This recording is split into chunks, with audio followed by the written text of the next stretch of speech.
Hey y'all, how's everybody doing today? It has been a very long January especially if you live in the United States. So I hope everyone's hanging in there. But I thought that I might offer a brief reprieve from the horrors by having a little chat about my recent obsession, which is fragrance.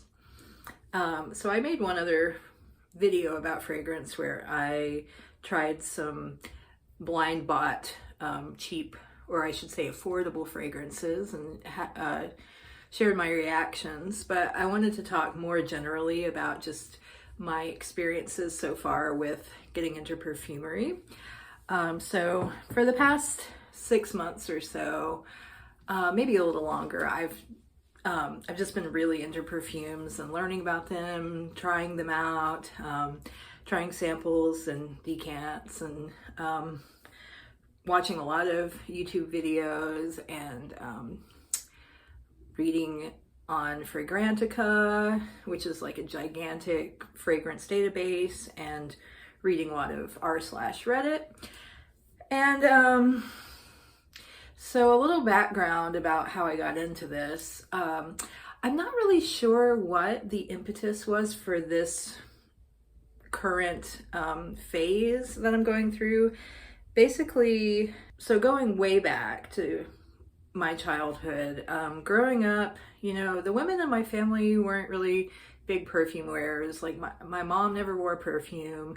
My older sister, maybe wore some like fragrance oil from kind of like a bead shop or like kind of hippie store, like an Egyptian musk or something. I feel like I remember. But I don't have any memories of my mom wearing perfume, and I don't have memories of my grandmothers wearing perfume. I'm sure that at some point one or both of them did own and wear perfumes, but it's just not a strong association I have with either of them. Like, I don't remember them really smelling like perfume or seeing their bottles or anything like that. So I don't have like a strong like familial connection to any particular perfumes.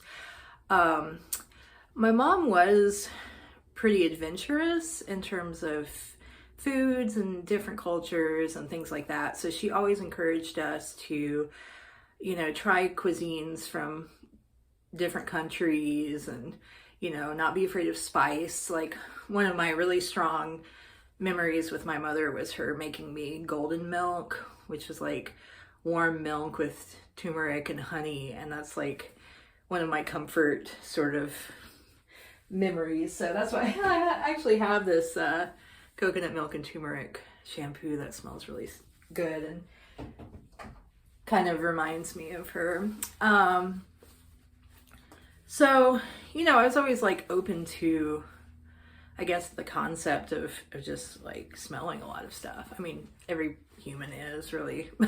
And I know my grandmother, Iris, actually both of my grandmothers have flower names that are actually both fragrance notes that I really like. So Iris was my mom's mom, and she loved wildflowers. That was her favorite thing. And then my other grandmother is named Violet, and she's still alive at almost 91 years old, and she's amazing. And she's actually, back when she could really get out and do it, she was actually quite an accomplished gardener. So I guess those are sort of familial things that are sort of tangentially related to fragrance. But anyway, yeah, I wasn't around perfume growing up, and I didn't wear it.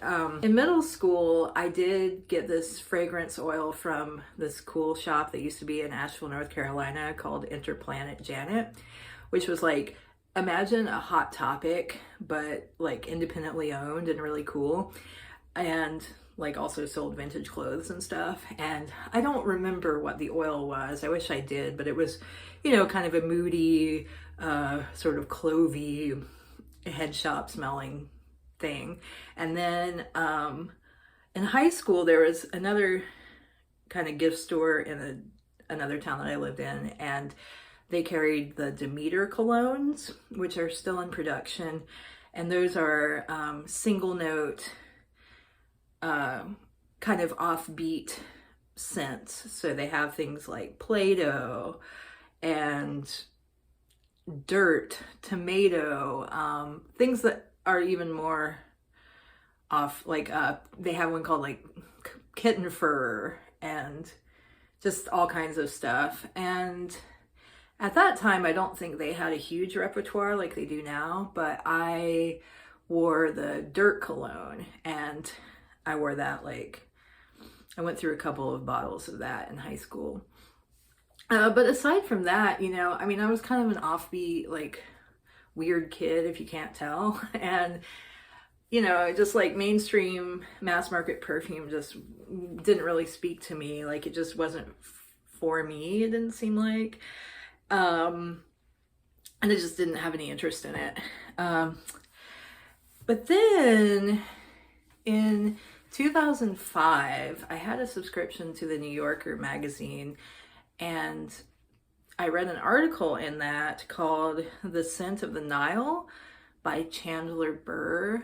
And it was a profile of Jean-Claude Elena and his work with Hermès to create Un Jardin sous le Nil, a garden south of the Nile.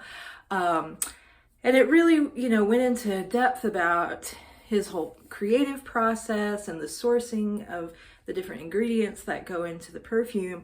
And it really kind of, you know, opened my eyes to how involved and complex perfumery could be. And, you know, that it goes into geography and history and storytelling. And this article just really captivated my imagination.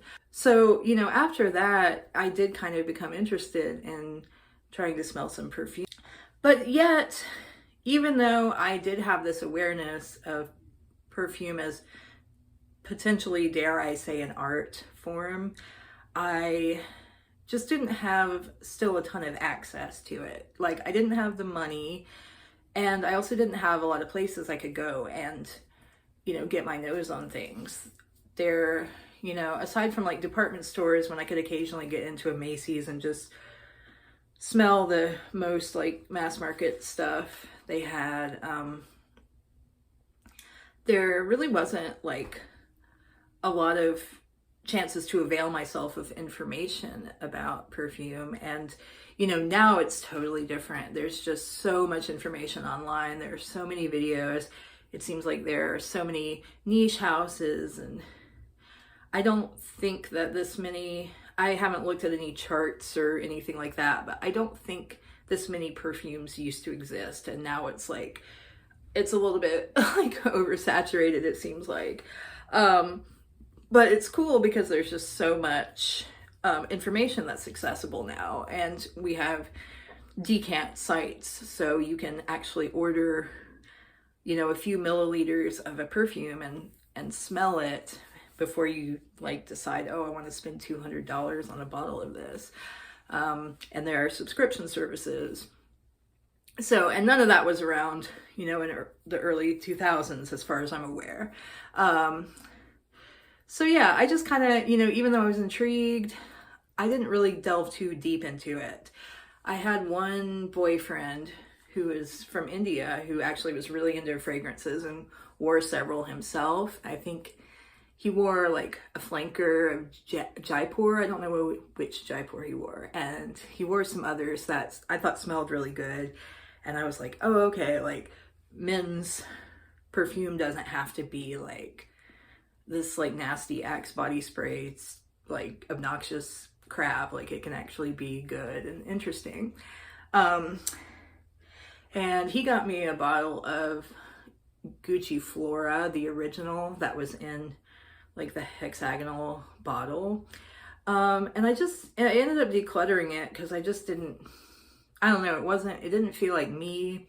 It kind of had this, it went like a little bit kind of metallic on me, and I just didn't feel like myself when I wore it. I had a similar experience with like a travel size of Armani C, which I actually still have and I do like now.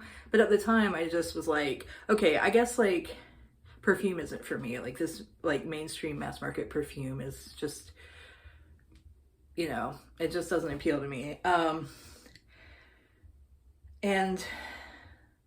yeah, about like 6 or 8 months ago, like around my last birthday, I just decided, you know, I really want to have a signature scent, because I have had experiences of, you know, smelling someone's sillage and being like really entranced and captivated. And I was like, that would be amazing to kind of give that impression off. And also I've always loved just smelling things, you know, smelling flowers, I'll smell anything. Like if there's like a thing of like sour cream covered in mold. I mean, I've gotten iffy about smelling mold because I'm kind of scared of mold spores, but like if it's nasty, like I'll smell it. Like I'm the person that, you know, if there's like gross like food in the sink, like people will come to me to be like, get this, can you like, do you mind touching the wet weird food? And I'm like, yes, like I'll do it, it doesn't bother me. Like, you know, I'll smell anything. And if someone's like, oh, that smells nasty, my reaction is like, oh, let me smell it. So I've always been sort of like sensorially adventurous, I guess. But yeah, I got this idea like, oh, I want to have like a signature scent. And so I started just embarking on trying to find one. And now that, of course, has spiraled into, not only do I want a signature scent, but I want to smell like all the perfumes. So I started out with a little discovery kit from Commodity that I got at Sephora. And then I got a fragrance subscription, and I just kind of gone ham from there. So that's my story so far with fragrance. And I thought it would be fun to highlight a few that have come into my olfactory bulb that have really inspired or intrigued or delighted me in some way. So yeah, I'm just gonna show and tell about a few of those. So I have 5 perfumes to talk about today. The first one is La Femme by Prada, and this came out in 2016. The perfumer is Daniela Andrier. I think Andrier, I'm not sure how to say that. But this is a floral, and it's just a really beautiful, just a really beautiful, clean, fresh, yellow floral bouquet. And yeah, it's just, it's just like gently honeyed. It feels like someone's just coming up to you and handing you this big, sort of overgrown, sort of flailing bouquet of tropical flowers. And it just smells just, I don't know, it's hard to not smile when you smell it. I wore it a couple weeks ago on a really cold, really gloomy day, and I think it might have even been inauguration day. Like it was dark days, and just the smell was so uplifting, even though this is, I guess, more of a spring fragrance.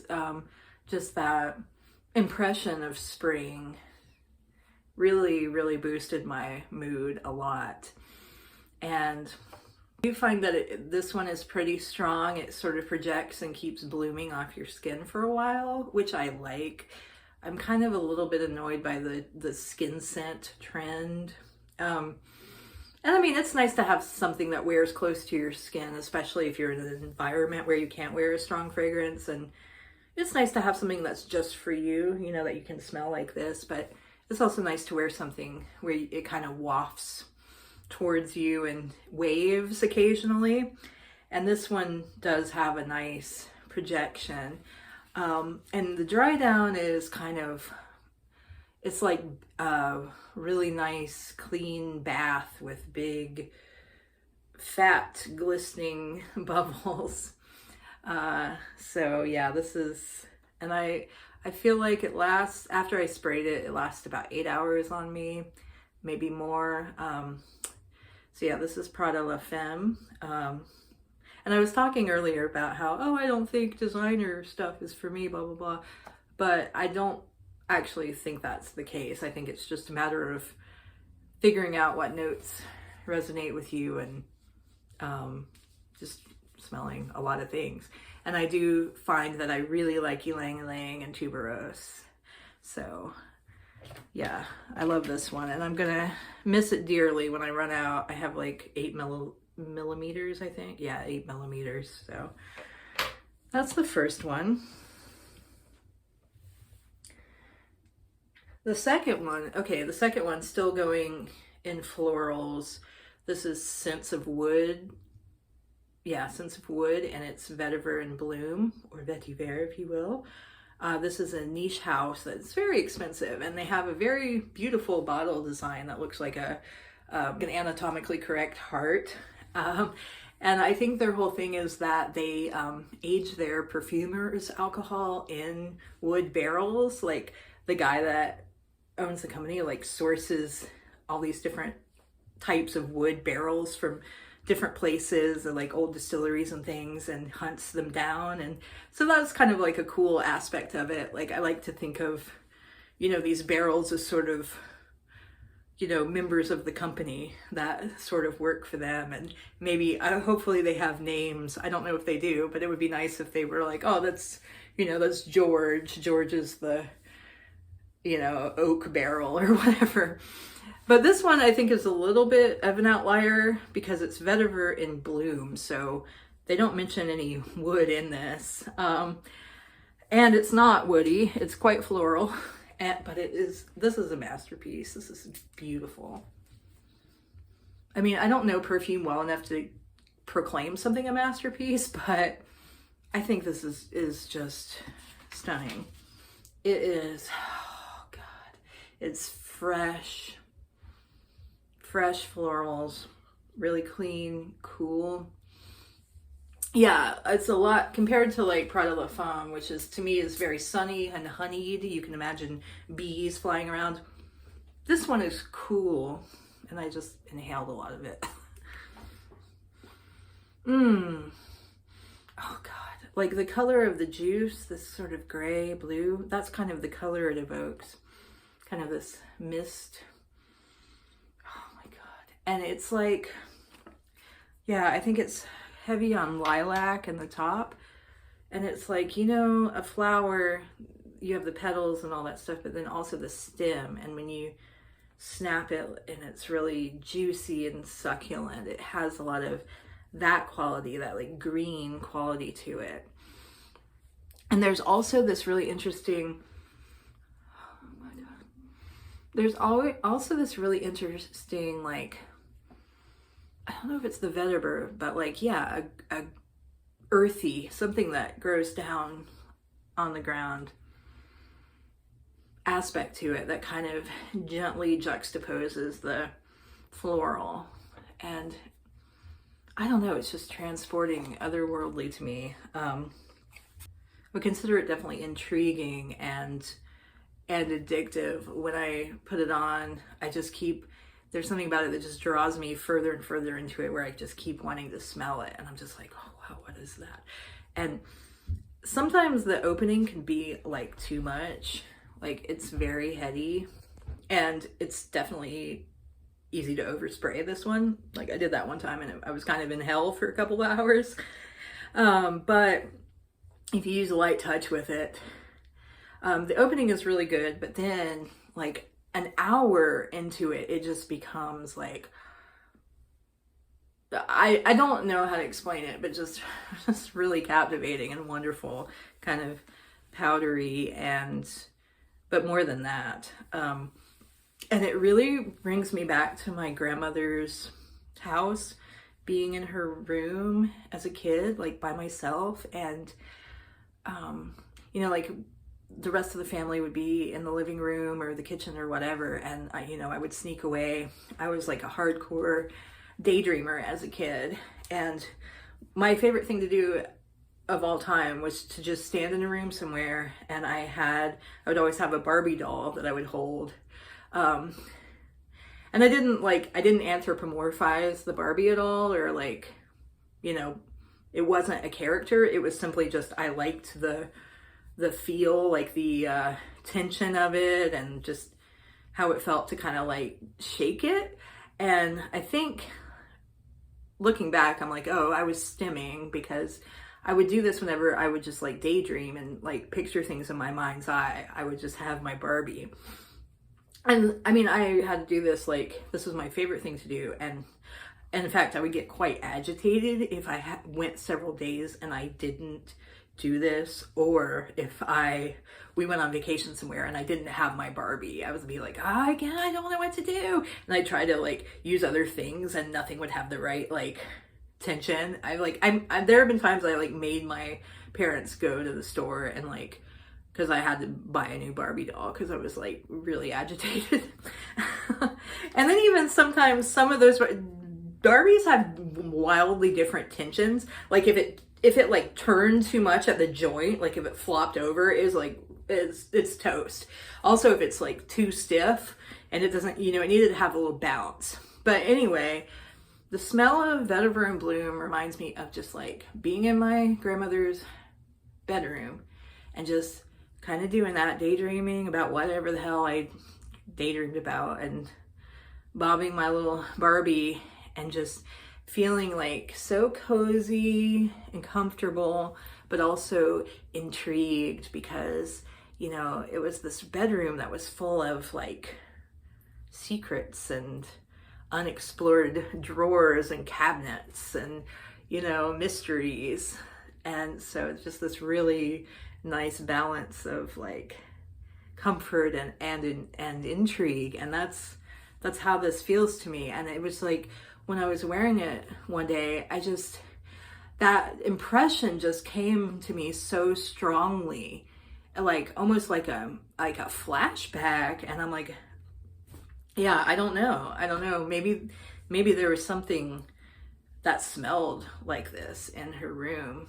And I mean, it is kind of like old-fashioned sort of flowers, so I don't know, maybe that's it. But yeah, I love it, and I'm gonna really miss this one, and getting a full bottle is prohibitive, but I might buy a decant because I love it.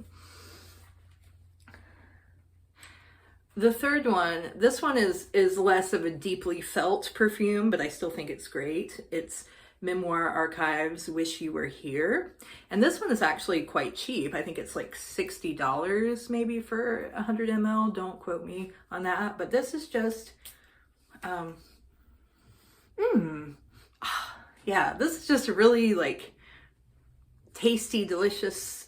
I mean, it's actually not delicious, but it is just a aquatic, almondy, kind of sweet, kind of petrichor-y.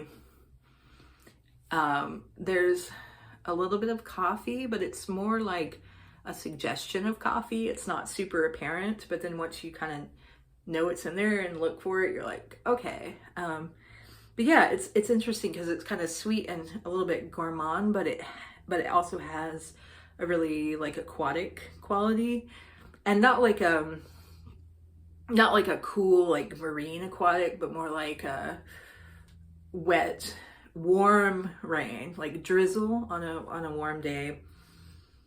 And yeah, I think it smells beautiful, and it performs really good on me. I've heard other people complain about the longevity, but I've found it actually to be pretty powerful. And my boyfriend has complimented me when I wore it before, so, which is nice because he's very supportive, but he doesn't necessarily love the clouds of scent particles that he comes home to sometimes. So, bless his heart.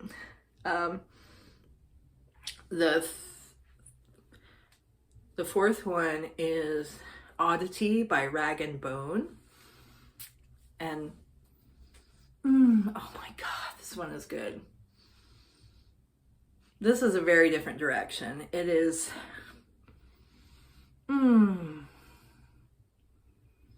It's spicy, leathery.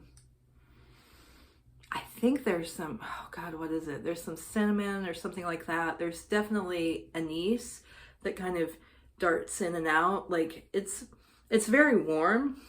It's like this reminds me kind of walking into this like leather goods store that we used to have in town, kind of on a chilly day. I mean, it's not super leathery, but it's kind of just like, I just remember that store as being really fragrant and well lit. And yeah, this is like a spicy, well lit perfume. You know, like some perfumes like spicy, but it's like moody. And this one to me isn't moody. It's just like,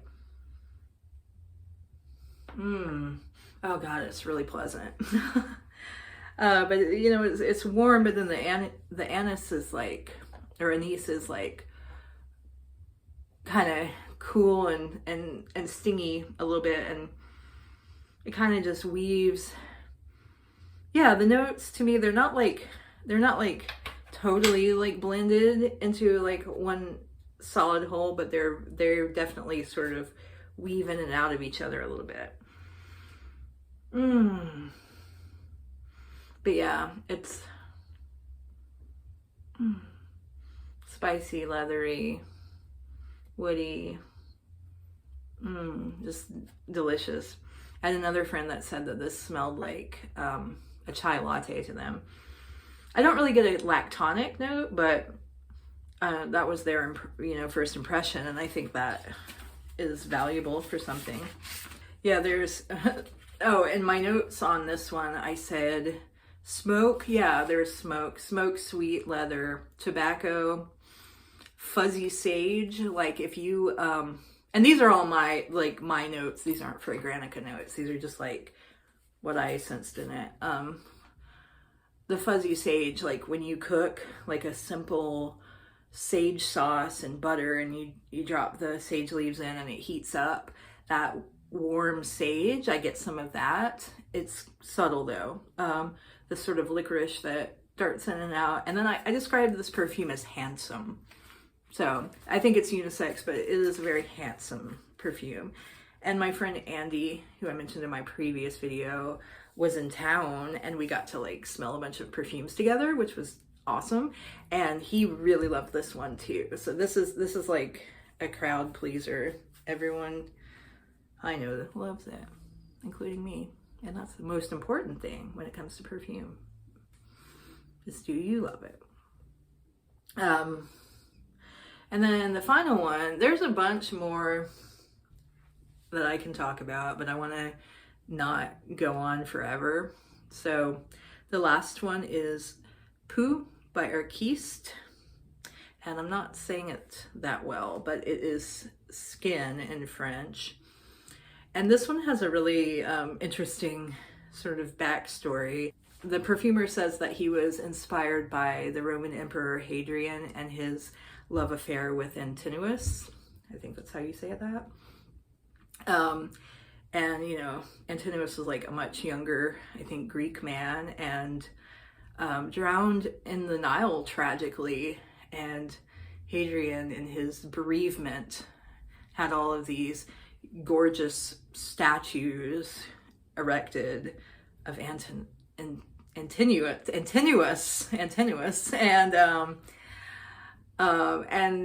they developed a cult following. Like literally, there was a cult to this young man, and he was sort of this love god. I don't know very much about it, obviously, but it is a really interesting bit of history that I'd like to learn more about. And there are still, you know, remnants of these statues out there in the world, and you know, you can look at pictures of them. I mean, yeah, he was quite a babe, we would say, but this is supposed to evoke the memory of the lost love. And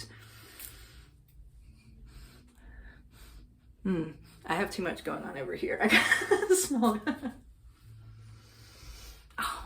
And it's sexy. It's like sweaty.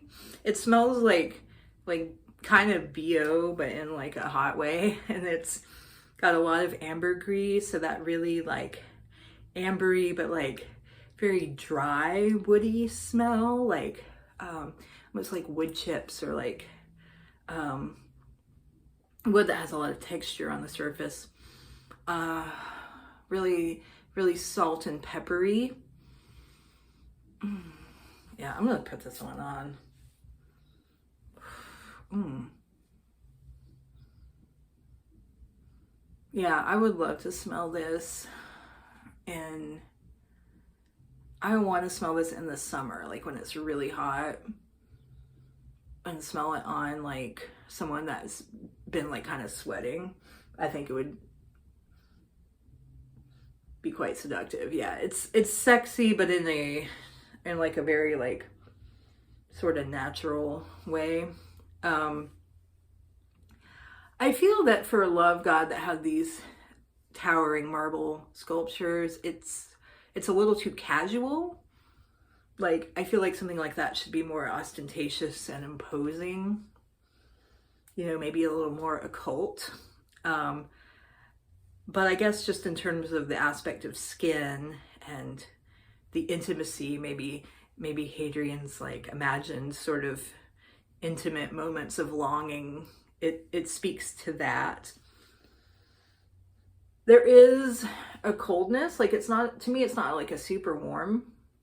I wouldn't say it's warm or cold, but you know, you think of like the white marble and the remoteness, like these statues were like tall, like they were taller than people, and so there's a bit of that. There's a bit where it isn't totally approachable.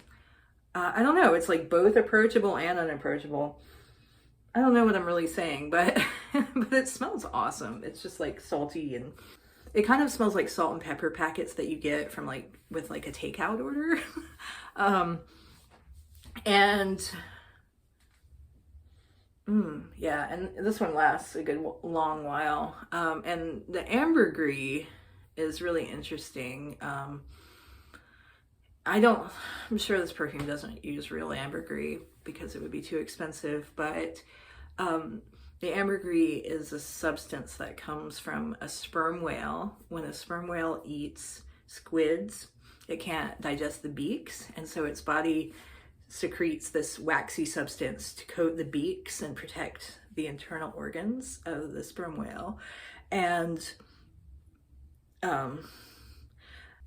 there are actually mixed ideas about how the ambergris bubbles up to the surface to be found by humans. I looked on the Natural History Museum website, and they were saying there was no scientific consensus about whether the whale poops the ambergris or vomits the ambergris, or whether the ambergris just naturally bubbles to the surface of the sea after the whale dies and disintegrates. But sometimes these blobs do come to the surface somehow, and then they're washed ashore, and then they are collected and sold for vast quantities of money, because apparently this stuff has this really intoxicating, ambery, woody, sort of sensual aroma. And of course now it's synthesized a lot, because there's not really a good way to cultivate such a thing, since it's this confluence of events happening to create the ambergris, kind of like, I guess, like a pearl. Like, it would be kind of hard to, I guess, you know, there probably are like lab grown pearls, but it seems like it would be hard to get like an oyster to make a pearl. And that's part of the charm, is like, it just kind of has to happen, you know? But yeah, this one has a strong ambergris note, and yeah, I think these are all worth getting your nose on. And I recommend looking at like decanting sites. There are a lot of them online, and you can just order like little samples and not blow your wad. But yeah, that's been my fragrance tour today. I hope that you enjoyed it, and I hope that you find something that you're passionate about that makes you feel like getting up in the morning in spite of some of the really shitty things that are going on, and that you take care of yourself and people in your community. And yeah, stay strong. I love you guys. Bye.